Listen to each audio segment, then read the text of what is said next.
West Bengal cooperative service কমিশনের তরফ থেকে এই মুহূর্তে একটা ইন্ডিকেটিভ নোটিফিকেশান আসছে, যেটা নাম্বার হচ্ছে 2/2025। এইটা কোন নিয়ে হবে, 7 না 17, সেই নিয়ে একটা নোটিফিকেশান আসছে, সেটাও আলোচনা করব।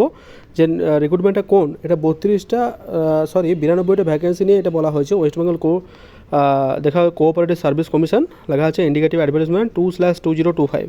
Online application are hereby inform that all citizen, যেটার ওয়েবসাইট দেওয়া আছে, this is the website on from এত থেকে এত, ঠিক আছে। Online CBT exam post clerical ক্যাডের জন্য 17টা কোঅপারেটিভ ইনস্টিটিউট হবে, যেখানে 92টা ভ্যাকেন্সি থাকবে। ডিটেল তোমরা কমিশনের অফিসিয়াল ওয়েবসাইটে পেয়ে যাবে, ঠিক আছে। এই নিয়োগটা 7 হবে না 17 হবে, সেই নিয়েও কিন্তু একটা নোটিশ প্রকাশিত হয়েছে।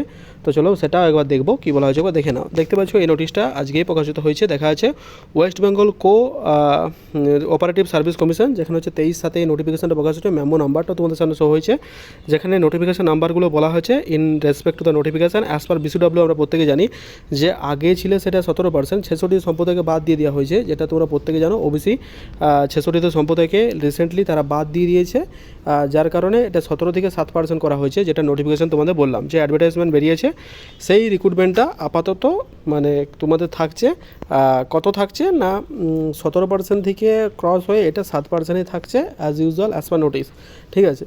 বাকি সমস্ত তথ্য তো পরবর্তীকালে আলোচনা হবে, মানে কত কী হচ্ছে না হচ্ছে, তো সেই বিষয়গুলো পরবর্তীকালে আলোচনা করব অন্য এক ভিডিওর মাধ্যমে। আপাতত সেটা 7% থাকছে, 17% থাকছে না। কোঅপারেটিভ সার্ভিসের যে ইন্ডিকেটিভ নোটিফিকেশান সেটা বেরিয়ে গেল, তোমরা কমিশনের অফিসিয়াল ওয়েবসাইটে সমস্ত কিছু তথ্য বাকি সমস্ত জানতে পারবে, ঠিক আছে। তো এটা তোমরা একটু দেখে নিও, আশা করছি ঠিকঠাক হবে, ঠিক আছে। আমি লিখে দিলাম পিএসসি, এটা 7% ধরে আমি PSC 7% update. Okay, with all the best, thank you very much, দেখা হচ্ছে পরের ভিডিওতে।